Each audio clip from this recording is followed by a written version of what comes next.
that's the major difference in maybe the way that we look at it versus somebody else. But we are really concerned with the, I guess, variability of either production and/or price, because that's the basis of the revenue coming in from which we configure our debt. The best that, I mean, I think you're absolutely right that the features of a New York program are going to be a little bit the hybrid. I think, you know, you're going to have some kind of a competitive auction process to make sure that we take advantage of, you know, changes in capital costs and system costs. I think we'll see, I think with SREC or whatever we call it, again, I think that will float to make sure that the total value of the contract, and I think we'll also have 10-year contracts in New York because NYSERDA is used to that model. So we'll probably have at least a 10-year SREC contract in New York with, you know, rounds of competitive rounds at whatever interval NYSERDA thinks is appropriate to capture, you know, cost changes. But I do think that you know, to solve solving the fixed stream problem is very difficult. And I think the closest that we get to it is to say, yes, production is variable. Yes, the energy price is variable. The REC is going to vary, but you will see if you produce X, you will always get Y payment under this REC contract for that production.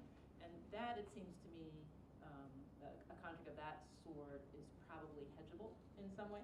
Well, we originally felt that way in Massachusetts when, quote unquote, there was a $300 floor, but we found out that floor doesn't exist.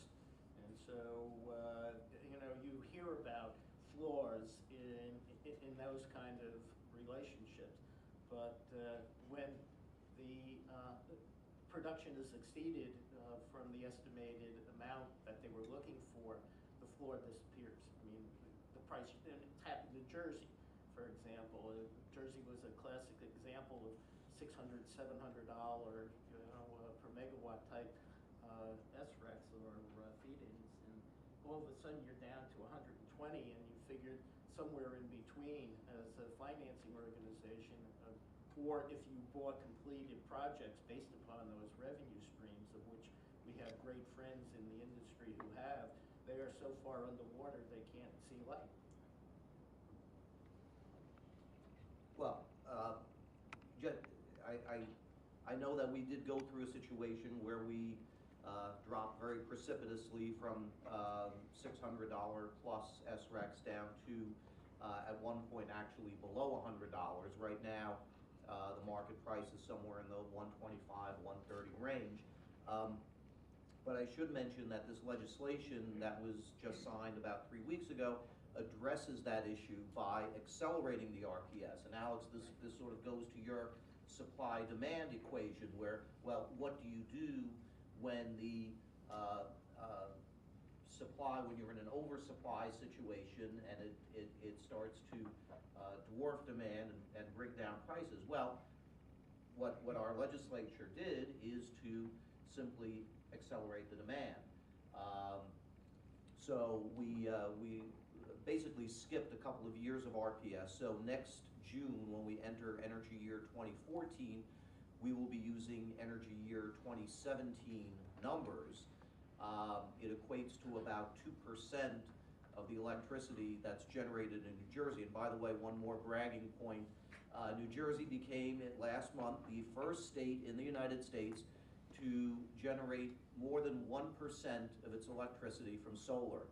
We're very proud of it. In fact, I had t-shirts made up for the staff that said, I'm a 1%er. Unfortunately, one of them wore to an Occupy Wall Street rally and got crap beat out of them. But we are the first to exceed that 1%. So there are remedies when you get into that situation to adjust that supply-demand equation. Here's my big worry, is that the solar industry thinks that like passing legislation is somehow like wicked easy, and you can just march into Chris Christie's office and be like, hey man, solar, right? And he's like, yeah, I know. And he's like, all right, bro, we're gonna accelerate the RPS immediately. We must do this. You must have had a microphone in the room. I know.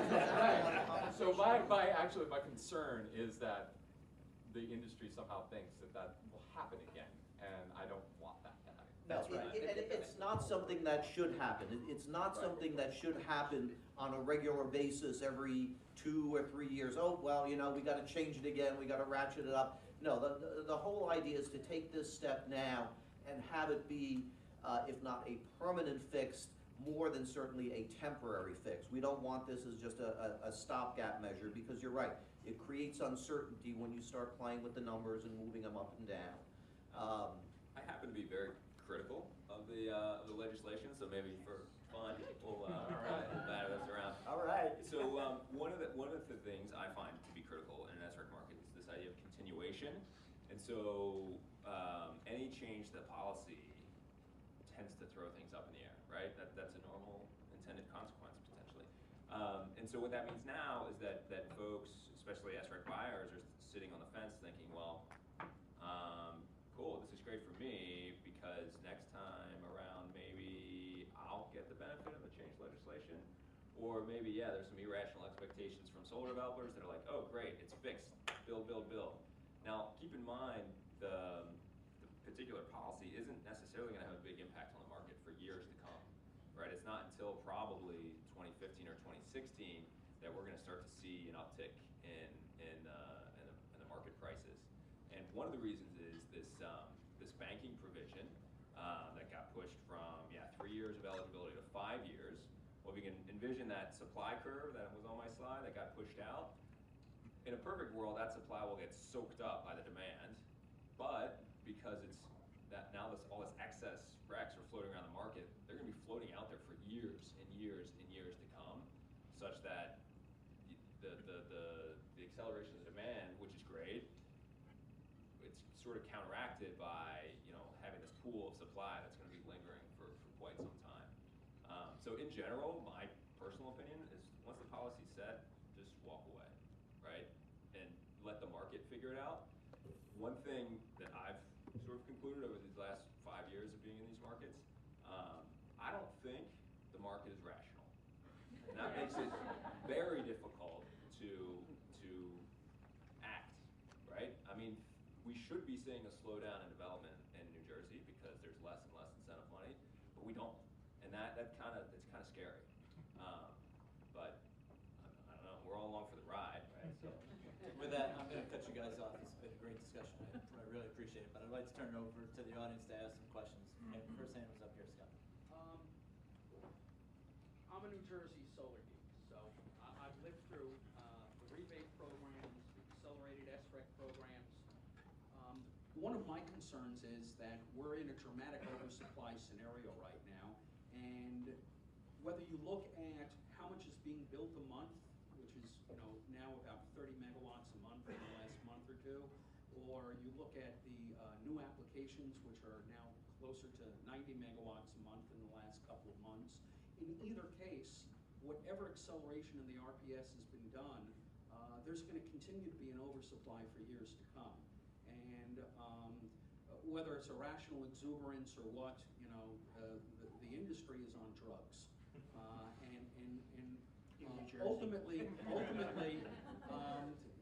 we will not be able to see any type of recovery in SREC values, and all we've done is kick the can down the road because we're not going to have any certainty in the marketplace, and that can has been kicked down the road even further because these new EDC programs, those SRECs are not going to be traded by the utility companies for years to come, and when they do, what's the impact? Because we may still be in an oversupply even with the acceleration of the SREC in years to come.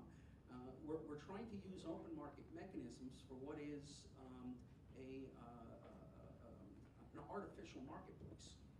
If you really want to get controversial, we can bring in cap and trade also to this conversation. Go ahead. I said I wanted to restrain myself, but listen very carefully. Pump priming is one thing. If our potential for penetration is 10, 20, 30% of load, then all this tinkering beyond the pump priming stage will never work. The real collateral for long-term investment is the aggregate net value of all the electricity generation over the service life of a long asset life, solid state generating apparatus. The ratepayers and all these other market making mechanisms are essential to get the trend going, but they are unsustainable past a certain point. So why should we be talking about breaking through 1% when our ultimate goal is 30%? That's something provocative to think about, but it's also to keep us